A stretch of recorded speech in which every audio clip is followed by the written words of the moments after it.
Okay dear student, जैसे कि आप लोगों को दिख रहा है कि आज हम कुछ स्पेशल कैपेसिटर के केसेस को स्टडी करने वाले हैं, जिनमें ये कुछ कॉमन से कैपेसिटर हैं और इन्हीं से और भी बहुत सारे केसेस बनते हैं कैपेसिटर के। ठीक है, तो हमने कैपेसिटर के बारे में पढ़ा था। कैपेसिटर अगर आपके पास में है और उसमें कोई डाइलेक्ट्रिक अगर इंसर्टेड किया हुआ है, पहला केस हम यहाँ से लेके चल रहे हैं। अगर आपके पास में कोई कैपेसिटर है और उस कैपेसिटर की प्लेटों के बीच में अगर कोई डाइलेक्ट्रिक कंप्लीटली फिल्ड अप किया हुआ है, क्योंकि यहाँ जितने भी केस हैं वो कंप्लीट डाइलेक्ट्रिक के हैं, तो ये हमारे पास में कोई पैरेलल प्लेट कैपेसिटर था बेटा, जिसकी प्लेट का एरिया आपके पास में इन ईच केस एरिया हमेशा ए माना है हमने इन सभी केसेस में, और प्लेटों के बीच में जो सेपरेशन है वो है डी। ठीक है, यहाँ हमारे पास में पॉजिटिव टर्मिनल होगा, सपोज कीजिए, यहाँ हम नेगेटिव टर्मिनल कनेक्ट कर देंगे। ये हमारे पास में इसका डाइलेक्ट्रिक कांस्टेंट है बेटा के के बराबर। तो इसकी कैपेसिटेंस का हमने डेरिवेशन भी स्टडी किया था और दो तीन केस इसके और भी स्टडी किए थे। ठीक है, जिसमें जो थिकनेस ऑफ डाइलेक्ट्रिक है वो जो प्लेटों के बीच में गैप है उससे बहुत कम होती है। ठीक है, तो यहाँ पर हमारे पास में जो कैपेसिटेंस आई थी दैट इज के times of A epsilon not upon D आया था बेटा। ठीक है, अब अपन बात कर रहे हैं इस केस की, जो यहाँ हमारा फर्स्ट केस है। तो फर्स्ट केस को हम स्टडी करने वाले हैं, इसमें दो डाइलेक्ट्रिक डाले हुए हैं। ठीक है, तो देखिए बेटा, इसको समझने के लिए बहुत ही सिंपल सा है। डाइलेक्ट्रिक के लिए आपको कैपेसिटेंस निकालना था, you just have to understand कि whether the capacitors are in parallel और इन सीरीज। ये आपके पास में मैंने पहला केस ले लिया, यहाँ मेरे पास में दो डाइलेक्ट्रिक स्लैब हैं।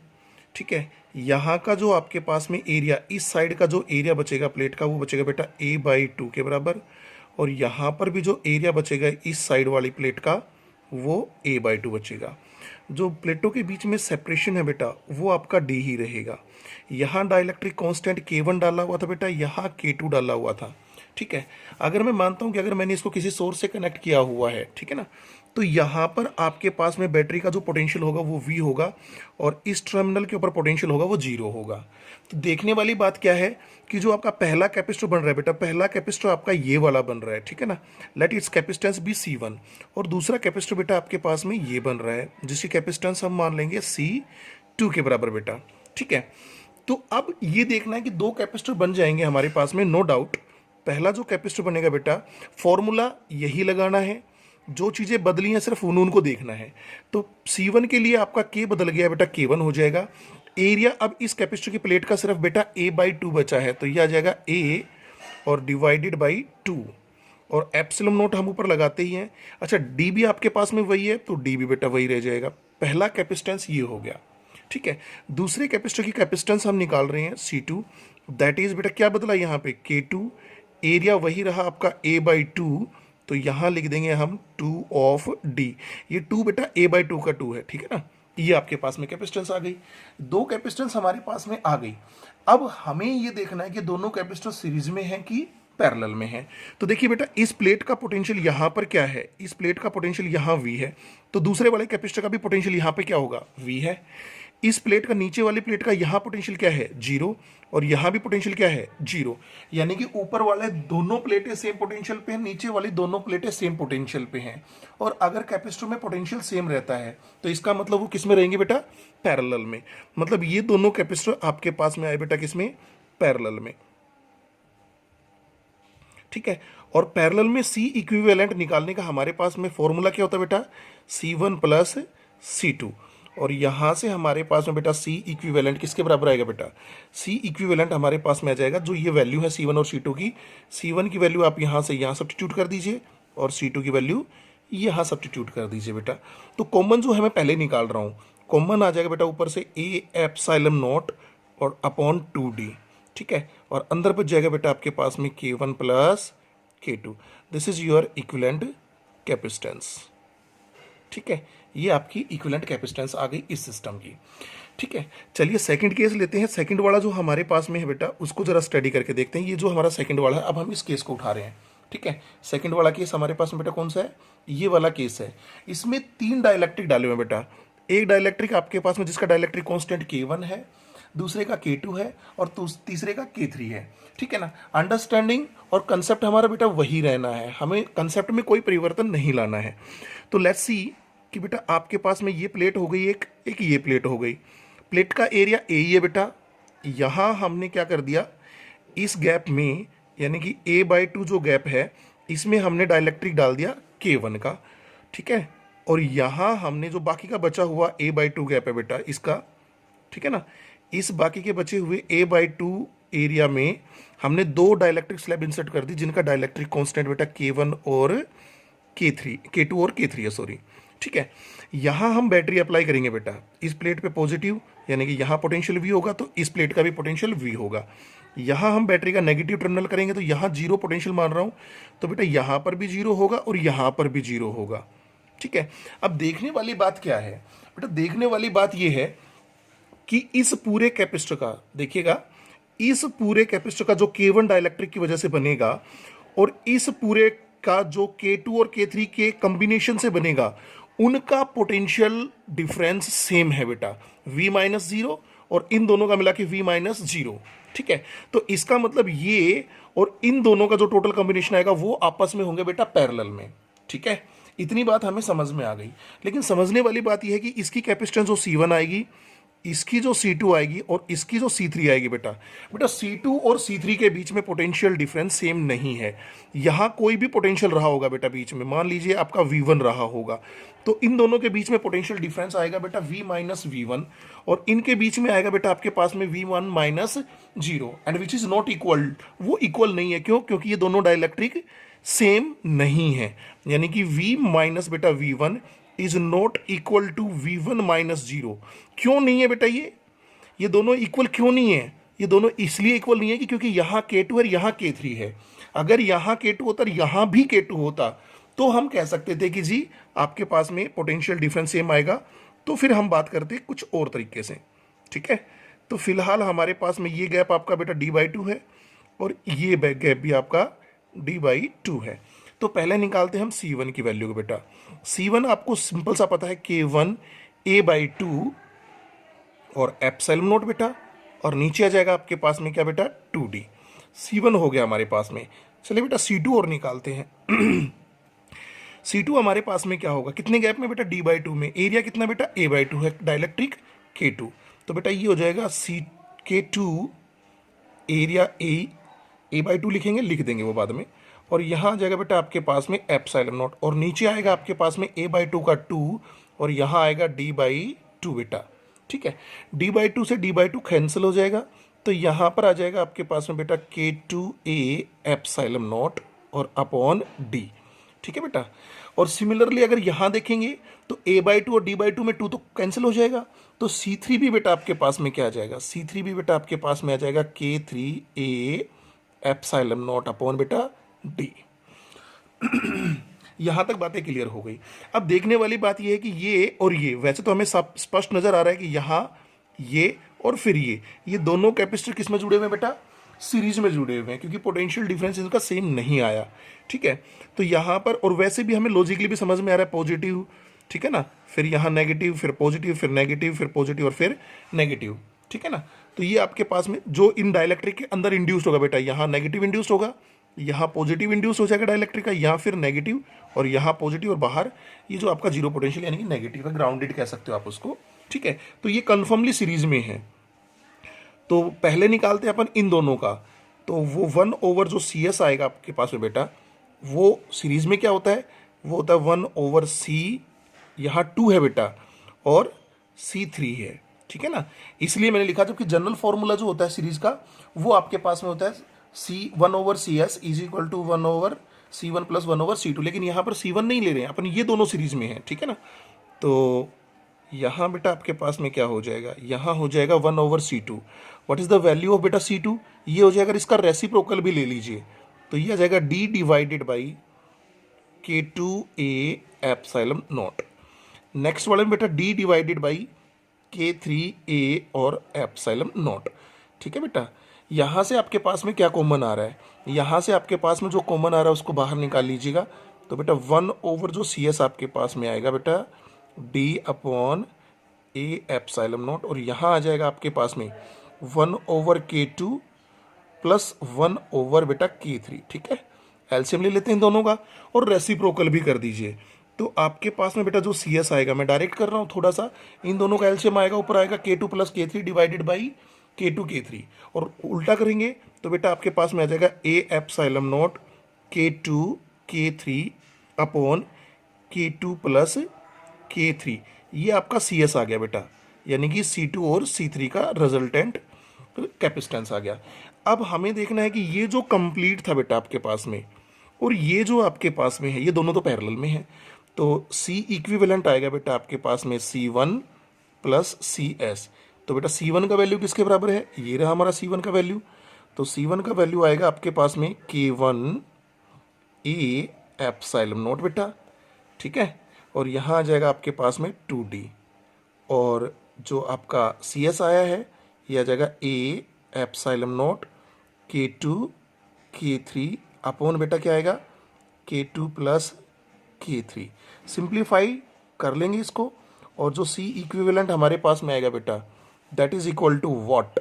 देखिए कॉमन क्या आ रहा है सभी में से, अच्छा इसका बेटा D रह गया था ना, ये इसका D हमने मिस कर दिया था, वो लगा लेते हैं, लीजिए यहाँ भी D मिस हो गया था अपने से, तो ये D इसका था। कॉमन क्या आएगा बेटा आपके पास में ए एप्सिलॉन नॉट और D कॉमन आ जाएगा यहाँ पे, ठीक है ना। अंदर क्या बचेगा, अंदर बचेगा बेटा K1 प्लस K2 K3, और अपॉन बेटा क्या बचेगा K2 प्लस K3। तो this is your equivalent capacitance of the system, ठीक है। ये आपके पास में इसकी इक्विवेलेंट कैपेसिटेंस आ जाएगी बेटा। मेरे ख्याल से आपको सारी बातें समझ में आई होंगी। एक बार आप फिर से देख लीजिएगा कि आपको ये चीज़ें समझ में आ रही हैं कि नहीं आ रही हैं। बहुत ही सिंपल से तरीके से हमने इनको टैकल किया है। अब हम ले रहे हैं बेटा तीसरा केस, थर्ड वाला केस, ठीक है। यहाँ पर आपके पास में दो डाइलेक्ट्रिक रखे हुए हैं, लेकिन ये दोनों डाइलेक्ट्रिक कुछ इस तरीके से रखे हुए हैं कि ये यहाँ पर प्लेट के साथ में थीटा बना रहा है, ये यहाँ प्लेट के साथ में थीटा बना रहा है, ठीक है। एक बार इसका 3D भी अपन देख लेंगे तो अपन को ज़्यादा क्लियरिटी आ जाएगी इस चीज़ से, ठीक है। तो लेट्स सी, तो बेटा थर्ड केस हम यहाँ पे स्टडी कर रहे हैं, और थर्ड केस में हमारे पास में जो कैपेसिटेंस है बेटा वो कुछ इस तरीके से दिया हुआ है, ठीक है। ये आपके पास में इस तरीके से इसके अंदर डाइलेक्ट्रिक इंसर्ट किया हुआ, सॉरी ये पूरा नहीं बन पाया है, कोई बात नहीं, अपन यहाँ तक ले लेंगे, ठीक है। और इसको अच्छा बना लेते, थोड़ा सा ज़्यादा अच्छी ड्राइंग नहीं बन पाई है, यहाँ बना लेते हैं, कोई बात नहीं, थोड़ा सा इसको मैं ट्विस्ट करके बना रहा हूँ, अब ठीक है, ठीक है बेटा। ये हो गया, यहाँ एक डाइलेक्ट्रिक डाला हुआ आपके पास में K1, और यहाँ एक डाइलेक्ट्रिक डाला हुआ है K2। प्लेटों के बीच में बेटा गैप आपका दिया हुआ है किसके बराबर बेटा, D के बराबर दिया हुआ है, ठीक है। ये एंगल यहाँ पर कितना बन रहा है, थीटा, और ये एंगल यहाँ पे कितना बन रहा है बेटा, थीटा, ठीक है। इस तरीके से दिया हुआ है, यानी कि ट्राइंगुलर आपके पास में जो डाइलेक्ट्रिक है वो इसके अंदर इंसर्ट किए हुए हैं, ठीक है। 3D वर्जन के लिए आप ले सकते हो इसको, ये प्लेट आपके पास में कुछ ऐसी है बेटा, ठीक है ना। आप स्क्वायर लोगे तो ये साइड और ये साइड बराबर हो जाएंगी, और रेक्टेंगुलर लोगे तो इसको आप L मान लीजिए, इसको आप B मान लीजिए, या इसको A मान लीजिए, इसको B मान लीजिए, ठीक है ना, वो आपके ऊपर डिपेंड करता है। तो अपन रेक्टेंगुलर लेते हैं, कोई दिक्कत नहीं है। तो ये मेरे पास में भैया हो गया B के बराबर, और ये जो लेंथ है यहाँ से यहाँ तक, ये जो लेंथ आएगी बेटा मैं यहाँ लिख रहा हूँ उसको, बात तो वही है, नीचे वाली प्लेट भी वही है, ये आपके पास में हो जाएगी बेटा किसके बराबर, L के बराबर हो जाएगी, ठीक है। A मानना चाहो A मान लो, L मानना चाहो L मान लो, R मानना चाहो R मान लीजिए, आपके ऊपर डिपेंड है। ये कोई कंपल्सन नहीं है कि आप इसको A B ही लो, आप इसको कुछ भी ले सकते हो, कोई दिक्कत नहीं है, XY भी ले सकते हो, ठीक है ना। आपको जस्ट ये आपका B है, ये जो इसकी यहाँ से यहाँ तक है वो B है, ठीक है। अच्छा अब करना क्या है, देखिए ऐसे सिचुएशन में हमें पता है कि यहाँ से और यहाँ तक डाइलेक्ट्रिक है, उसकी थिकनेस में कंटिन्यू वेरिएशन आ रहा है, ठीक है। तो ऐसे केस के लिए हम क्या करते हैं कि x डिस्टेंस के ऊपर जाकर के एक छोटा सा एलिमेंट एज्यूम कर लेते हैं, यानी कि मैं x डिस्टेंस पे जाकर के मैंने यहाँ पर एक छोटा सा एलिमेंट एज्यूम कर लिया, जिसका इसका डाइलेक्ट्रिक K2 और नीचे वाले का बेटा क्या होगा K1। कितनी दूरी पे जाके लिया मैंने ये एलिमेंट बेटा, x दूरी पे जाके, यहाँ से x दूरी पे जाके एक एलिमेंट मान लिया, और इस एलिमेंट की जो बेटा आपके पास में थिकनेस है वो है dx, कितनी है बेटा, dx है, ठीक है। और ये यहाँ पर हो जाएगा आपके पास में इतना, ये b है आपके पास में, पता तो है ही, ये 3D दिखा रहा हूँ इसलिए, ठीक है। कोई इश्यू नहीं है बेटा। अब अपन क्या करना चाहते हैं, इसकी कैपेसिटेंस, किसकी, इस एलिमेंट्री कैपेसिटर की कैपेसिटेंस निकालना चाहते हैं बेटा। तो एलिमेंट्री कैपेसिटेंस की कैपेसिटेंस निकाल लेंगे और फिर देखेंगे कि वो एलिमेंट्री कैपेसिटेंस जो आई हैं, यानी कि छोटी छोटी जो कैपेसिटेंस आई हैं, whether they are connected in series और इन पैरेलल, ठीक है ना। और जो भी हमारे पास में कॉम्बिनेशन बनेगा उस कॉम्बिनेशन को हम स्टेबलाइज करवा के and then we have to integrate it within the limits अभी हम उसकी चर्चा नहीं कर रहे हैं, ठीक है ना। यहाँ x इज इक्वल टू 0 है और यहाँ x is equal to l है। तो समझ तो गए होंगे कि आप लिमिट कहाँ से कहाँ लेनी है, 0 से और l तक, क्योंकि वेरी कौन कर रहा है, x ही वेरी कर रहा है बेटा। कहाँ से वेरी कर रहा है, 0 से और l तक वेरी कर रहा है। चलिए कोई बात नहीं। अच्छा, अब यहाँ पे इसकी एलिमेंट्री कैपेसिटेंस निकालते हैं बेटा। तो मैंने निकाला DC एलिमेंट्री कैपेसिटेंस, ठीक है। किसकी निकाल रहा हूं, पहले इस ऊपर वाले कैपेसिटेंस की बेटा, और फिर किसकी, इस नीचे वाले कैपेसिटेंस की। तो इस ऊपर वाले कैपेसिटेंस की यहां से यहां तक जो विड्थ है, जो इसकी मोटाई है इसके कंपैरेटिवली प्लेटों के बीच में, वो y मान ली। और जो नीचे वाला है बेटा आपके पास में यहां से यहां तक, देखिए थोड़ा सा जगह कम है लेकिन मैं इसको बाहर निकाल के दिखा दूंगा। ये जो आपके पास में बचेगी टोटल बेटा, आपके पास में d था, ये यहां से यहां तक y हो गया। तो ये कितना बचेगा बेटा, बिल्कुल सही, ये बचेगा आपके पास में बेटा d माइनस वाई, ठीक है ना। हम इनके बीच में रिलेशन एस्टेबलाइज करवा देंगे, कोई इश्यू नहीं, कोई दिक्कत नहीं है। तो बेटा मैं पहले ऊपर वाले की निकाल रहा हूं जिसकी DC1 आएगी, इसकी कैपेसिटेंस निकाल रहा हूं मैं DC1 and that is equal to, भाई डाइलेक्ट्रिक कांस्टेंट इसका कितना है, K2 है, ठीक है। इसको 2 मान लें क्योंकि इसका डाइलेक्ट्रिक कांस्टेंट 2 है ना बेटा, तो इसको 2 मान लेते तो ज़्यादा आसान रहेगा। और DC1 किसकी आ जाएगी, नीचे वाले की, ठीक है। क्योंकि फिर वो डाइलेक्ट्रिक कांस्टेंट थोड़ा सा आपको परेशान करेगा कि भाई 2 वाले को 1 मान लिया, 1 वाले को 2। तो सिंप्लिसिटी के लिए हमने ऊपर वाला जो है उसको मान लिया 2, नीचे वाले को इसका इस वाले को मान लिया हमने, ये जो कैपेसिटेंस बनेगा इसको C1 मान लिया। चलिए C2 निकाल लेते हैं, कोई बात नहीं। तो C2 बेटा किसके बराबर आएगा, K2, ठीक है। एरिया कितना है भाई, इसका एरिया है बेटा ये वाला एरिया है ना, B इंटू ये थिकनेस dx, यानी कि बेटा B इंटू dx और होल डिवाइडेड बाई बेटा क्या आएगा, K2 हो गया, एरिया हो गया, और इसके साथ में क्या आएगा, एप्सिलम नोट, ठीक है ना, KA एप्सिलम नोट, यही तो होता है। और D कितना है बेटा आपके पास में, y हो गया। चलिए C1 की वैल्यू निकाल दे नीचे वाले की। सिमिलरली C1 आ जाएगा आपके पास में K और बेटा B2 इंटू dx K1, ठीक है, 2 वाला निकाल लिया हमने, ये आ जाएगा। और बेटा ये आ जाएगा आपके पास में D माइनस वाई के बराबर। यहाँ तक अगर कोई प्रॉब्लम है तो आप मुझे बता सकते हो कि ये प्रॉब्लम है। मुझे नहीं लगता कि यहाँ तक आप लोगों को कोई प्रॉब्लम आई हो, कोई दिक्कत आई होगी। बहुत सिंपल सी बात बताई है मैंने, ज़्यादा कुछ इसमें रॉकेट साइंस हमने लगाई नहीं है, सिंपल सी बातें कर रहे हैं, ठीक है। मुझे देखना ये है कि C1 और C2 पैरेलल में होंगे कि सीरीज में होंगे। अब वही तरीका लगाना है अपने पास में, ठीक है ना, कि भैया ये यहाँ पर पोटेंशियल अगर V है और यहाँ अगर पोटेंशियल 0 है तो बेटा यहाँ पर पोटेंशियल, इस पॉइंट के ऊपर पोटेंशियल मैंने V1 मान लिया, ठीक है।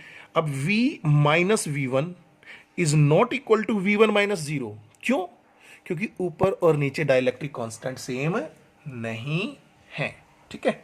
तो ये दोनों ऑब्वियसली किस में होंगे बेटा, सीरीज में होंगे, ठीक है ना। तो 1/C DC इक्विवेलेंट क्या निकाल रहा हूं, छोटी सी एलिमेंट्री इक्विवेलेंट कैपेसिटेंस निकाल रहा हूं, दैट इज 1/DC1 बेटा plus 1/DC2। Is it right और नॉट, तो ये निकाल लेंगे अपन। चलिए अब इसको थोड़ा सा सिंप्लीफाई कर लेते हैं।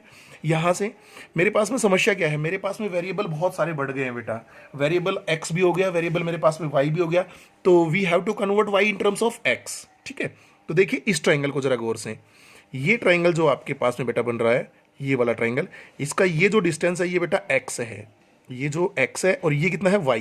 तो टेंजेंट ऑफ थीटा, शाबाश बेटा, टेंजेंट ऑफ थीटा किसके बराबर आएगा, यहाँ पे टेंजेंट ऑफ थीटा आएगा बेटा आपके पास में y अपॉन x, ठीक है। इसको मैं फर्स्ट मान लेता हूँ, ये आपकी सेकंड मान लीजिए, ठीक है। सिमिलरली नीचे वाली ट्राइंगल, ये वाली जो ट्राइंगल है बेटा, इसको देखिए जरा गौर से। इस वाली ट्राइंगल में बेटा आपके पास में ये जो लेंथ है ये है आपके पास में d माइनस वाई, ये लिखा हुआ, और ये आपके पास में कितना हो जाएगा बेटा, l माइनस एक्स। देखो x ये है, पूरा l था, ये पूरा l था बेटा, ये x था, तो ये बेटा कितना बचेगा आपके पास में, l माइनस एक्स के बराबर, यहां से और यहां तक, ठीक है। तो निकालते अगेन यहां से, अगेन फिर क्या निकाल रहे हो, टेंजेंट ऑफ थीटा बेटा, तो वो किसके बराबर आएगा आपके पास में, that tangent of theta is again equal to, हाँ भैया यहां से आ जाएगा परपेंडिकुलर किसके बराबर आएगा, d माइनस वाई और बेस किसके बराबर आएगा, एल माइनस एक्स के बराबर। ये आपकी इक्वेशन नंबर 3 हो गई। बेटा आप ऐसे भी कर सकते थे, और ऐसा नहीं करना चाहो तो आप दूसरे तरीके से भी कर सकते थे। दूसरे तरीके से क्या, कि बेटा ये जो आपकी बड़ी वाली ट्रायंगल बन रही है, देखो ये यहाँ यहाँ और यहाँ, ये वाली ट्रायंगल, इससे भी आप निकाल सकते थे टेंजेंट थीटा। थीटा तो वही रहेगा, तो ये आ जाता tangent theta D divided by L, ठीक है ना। तो आप ये भी कर सकते थे। मैं ये भी बता दे रहा हूँ यहाँ पे, आप इस बड़ी वाली ट्रायंगल को लेंगे यहाँ से यहाँ यहाँ और यहाँ तक, ठीक है ना, दिख रहा है। ये वाली जो ट्रायंगल आपके पास में आ रही है बेटा, इस ट्रायंगल में आपके पास में बेटा tangent of theta is equal to आ जाएगा डी बाई एल, ठीक है। ये फोर्थ मान लीजिए, कोई दिक्कत नहीं है। इसको और एक बार सेकंड से कंपेयर करवा दीजिए, एक बार इसको थर्ड से कंपेयर करवा दीजिए, तो आपके वेरिएबल सेपरेशन इजीली हो जाएंगे। तो देखो सेकंड और फोर्थ देख रहा हूं मैं, तो क्या आएगा बेटा आपके पास में y by x is equal to D by L, ठीक है। और y इज इक्वल टू आपके पास में आ जाएगा बेटा d by L into x, ठीक है। y का वैल्यू आ गया आपके पास में, y का वैल्यू हम यहाँ पर और यहाँ पर पुट अप कर देंगे, ठीक है। और फिर देखते हैं, तो मैं पहले डी इनको सिंप्लीफाई करूँ थोड़ा सा, चलिए। तो डी सी वन को थोड़ा सा सिंप्लीफाई करके लिख लेता हूँ मैं यहाँ पे, के टू बी डी एक्स और बेटा एप्सिलॉन नॉट अपॉन, हाँ बेटा यहाँ क्या बचेगा, y की जगह पे, y की जगह पे बचेगा बेटा एक्स डी, और l पलट के ऊपर चला जाएगा, ठीक है। हाँ, मैंने dx क्यों नहीं लिखा, ये dx वो वाला dx नहीं बेटा, ये d वो सेपरेशन और x ये डिस्टेंस है, ठीक है ना। कभी आप वो डिफरेंशियल ऑपरेटर को समझ रहे हो, ये वो नहीं है। अच्छा c2 का वैल्यू क्या आएगा बेटा, तो dc2 आ जाएगा आपके पास में k2 b dx epsilon not, ठीक है बेटा। यहाँ रखोगे ये वाली वैल्यू, ठीक है ना। एल जब आप इनमें से एलसीएम लोगे और डी कॉमन निकालोगे बेटा, तो मैं डी कॉमन पहले निकाल रहा हूँ, देखो इसमें से डी तो ये अपना बाहर आ गया भाई, ठीक है ना। और एल आ जाएगा एलसीएम, तो ये आ जाएगा आपके पास में एल माइनस एक्स, और एल पलट करके बेटा ऊपर चला जाएगा। यहां तक की बात समझ में आ रही है आपको।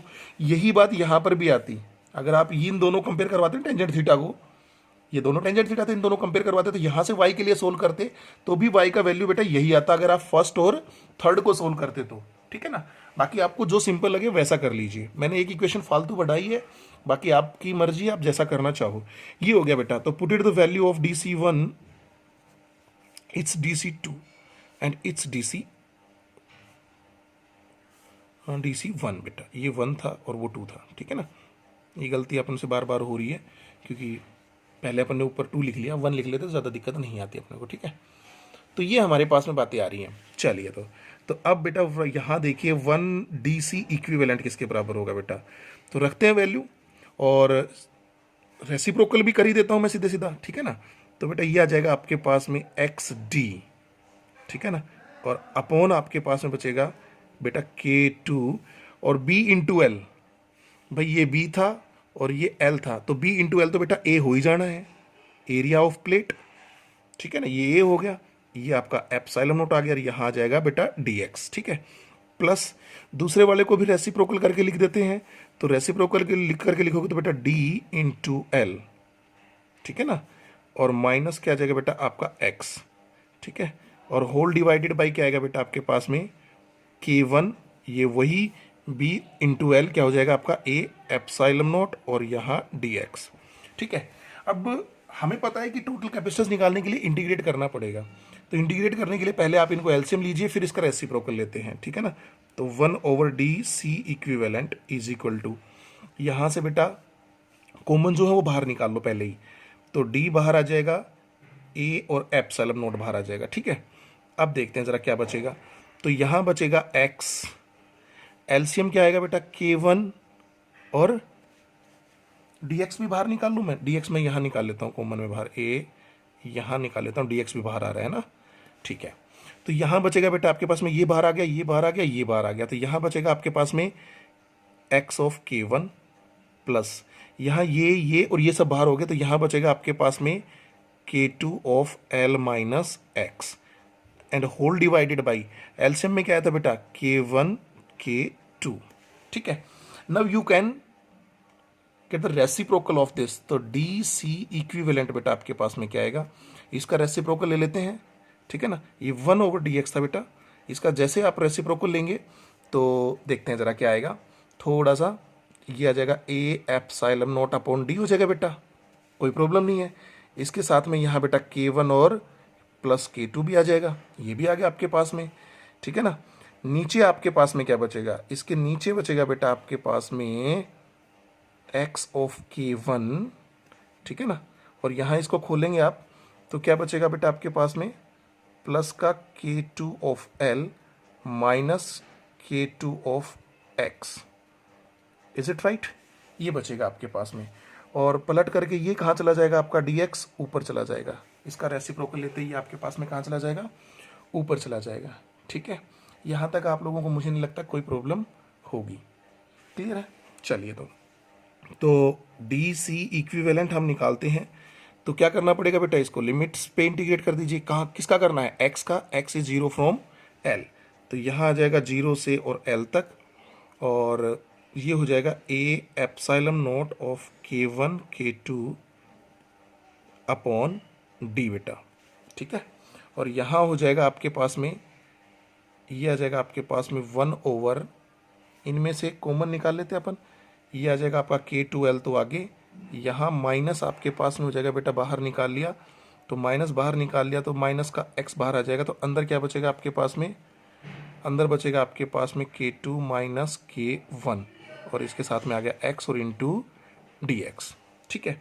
कांस्टेंट टर्म को अपन बाहर ले लेते हैं, तो D C equivalent is equal to क्या आएगा, कांस्टेंट टर्म बाहर निकाल लेते पहले, ये a epsilon not into K1 plus K2 by d, और इंटीग्रेशन 0 से L और 1 ओवर बेटा ये आ जाएगा K2L minus K2 minus K1 of x into D x. अच्छा, ये जो इंटीग्रेशन वाली टर्म है बेटा, मैथमेटिक्स वाले स्टूडेंट्स को पता होगा कि this is an integral term of 0 to L of 1 over a minus B x into D x की टर्म है, ठीक है ना।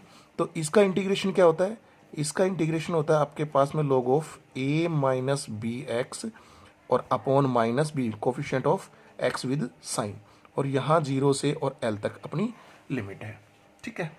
ये हमारे पास में आ जाएगा, तो यहाँ हमारे पास में इसका भी इंटीग्रेशन होगा बेटा, जब यहाँ इंटीग्रेट करें तो सी इक्विवेलेंट आपके पास में a epsilon not of K1 K2 upon d, ठीक है। इसका इंटीग्रेशन कर लेते हैं अपन, तो यहाँ आ जाएगा log of K2 of L minus K2 minus K1 of x, और अपॉन आपके पास में आ जाएगा माइनस का K2 माइनस K1, और लिमिट बेटा 0 से L। इस नेगेटिव को एलिमिनेट करवा देते हैं, तो C इक्विवेलेंट आपके पास में आ जाएगा a एप्सिलॉन नॉट और K1 plus K2 upon d into K1 minus K2, ठीक है। और यहाँ आ जाएगा पहले अपर लिमिट फिर लोअर लिमिट, तो अपर लिमिट पुट करोगे तो बेटा आपके पास में log of K2L minus K2 minus K1 of L, ठीक है ना, ये आ जाएगा, और माइनस लोअर लिमिट में ये 0 हो जाएगा, तो सिंपल लिख देंगे log of K2 of L, ठीक है बेटा। ये आपके पास में आपका सॉल्यूशन आ गया। इसका थोड़ा सा और फर्दर सिंप्लीफाई करेंगे आप तो थोड़ा सा अच्छा रिजल्ट आपको देखने को मिल जाएगा, तो ये हो जाएगा a epsilon of K1 plus K2 बेटा, और d into K1 minus K2 बेटा, और यहाँ आ जाएगा आपके पास में log की प्रॉपर्टी लगा देता हूँ, और log की प्रॉपर्टी लगाओगे, देखो ये पूरा एक फैक्टर है बेटा, ये पूरा एक फैक्टर है, तो L कॉमन आके कैंसिल भी हो जाएगा, a log of a minus log of b की प्रॉपर्टी लगा रहा हूँ, तो यहाँ हो जाएगा आपके पास में log ऑफ बेटा, यहाँ आ जाएगा आपके पास में किसके ऊपर क्या आएगा देखना जरा, ये आ जाएगा K2 माइनस K2 और प्लस K1 और L, ठीक है। ये K2L माइनस का K2 ऑफ L हो जाएगा, ठीक है ना, L में 6 अपन ने कॉमन निकाल लिया, कोई दिक्कत नहीं है, ये हो जाएगा, और K2 से K2 कैंसिल भी हो जाएगा, और डिवाइड में क्या आ जाएगा आपके पास में log of K2 of L, ठीक है। ये फैक्टर और ये फैक्टर आपका कैंसिल हो जाएगा यहाँ से, तो आपका फाइनल रिजल्ट क्या आ जाएगा बेटा, C equivalent is equal to a epsilon not of K1 plus K2 upon D into K1 minus K2 हो गया। और यहाँ क्या आ जाएगा आपके पास में, log of K1 by K2। तो ये आपका फाइनल रिजल्ट आ जाएगा बेटा, यानी कि this is the final value of your capacitance. ठीक है, इस सिस्टम में। अच्छा, अब हम थर्ड केस की बात कर रहे थे। देखिए जो मेरे पास में यहाँ है, ये हो गया। इस केस में बेटा ये जो आपका नेक्स्ट वाला केस है, इसकी कैपेसिटेंस ये आप अपना होमवर्क मान लीजिए। ठीक है ना, यहाँ से आप यहाँ तक लेके जाएंगे, ये मान लीजिए आपका एंगल थीटा बनेगा। And similarly you have to integrate, आपको इसको वापस इंटीग्रेट करना है, या फिर आप यहाँ से और यहाँ तक का एवरेज गैप ले लीजिए, तो भी आपके पास में रिजल्ट वही आएगा। ठीक है ना। और जो लास्ट वाला केस है बेटा, इसको देखिएगा जरा, this is also an important problem. इसमें क्या कर रहा है पता है, इस केस में आपके पास में जो आपका डाइलेक्ट्रिक है वो लीनियरली वेरी कर रहा है, यानी कि यहाँ K1 वैल्यू है, यहाँ K2 वैल्यू, और जैसे जैसे ये बढ़ेगी वैल्यू, यानी कि आप इधर से लेफ्ट से और राइट की तरफ जाओगे तो आपके पास में K की वैल्यू लीनियरली इंक्रीज कर रही है। तो इस केस में डेरिवेशन देखिए, हमसे ना तो जी पूछती है और ना ही नीट में पूछा जाता है, डेरिवेशन नहीं पूछते। तो इसका डायरेक्ट रिजल्ट ऐसे, अगर लीनियरली वेरिएबल हो आपका डाइलेक्ट्रिक, तो उसमें आप निकाल लीजिए के एवरेज। क्या निकालने बेटा, के एवरेज, यानी कि K1 प्लस K2 और डिवाइडेड बाई 2। तो सिंपली आपकी जो सी इक्विवेलेंट आ जाएगी बेटा, वो आ जाएगी आपका A epsilon naught by d और into K1 plus K2 by 2। ये हो जाएगा आपका इसका कैपेसिटेंस। ठीक है ना। बाकी आप इसको करना चाहो तो इसको कर सकते हो, आप लीनियर इक्वेशन लगा के, लीनियर जो स्ट्रेट लाइन की इक्वेशन होती है y is equal to mx plus c वाली, और उससे कर सकते हो आप। ठीक है ना। इक्विवेलेंट डाइलेक्ट्रिक निकाल के भी कर सकते हो, इक्विवेलेंट इलेक्ट्रिक फील्ड निकाल के भी कर सकते हो। एक वेरिएबल डाइलेक्ट्रिक के अंदर इलेक्ट्रिक फील्ड कैसे वेरी करता है उससे भी निकाल सकते हो। ठीक है ना। तो काफ़ी सारे आपके पास में तरीके हैं, आप इजीली कर सकते हो उससे। That's all for today.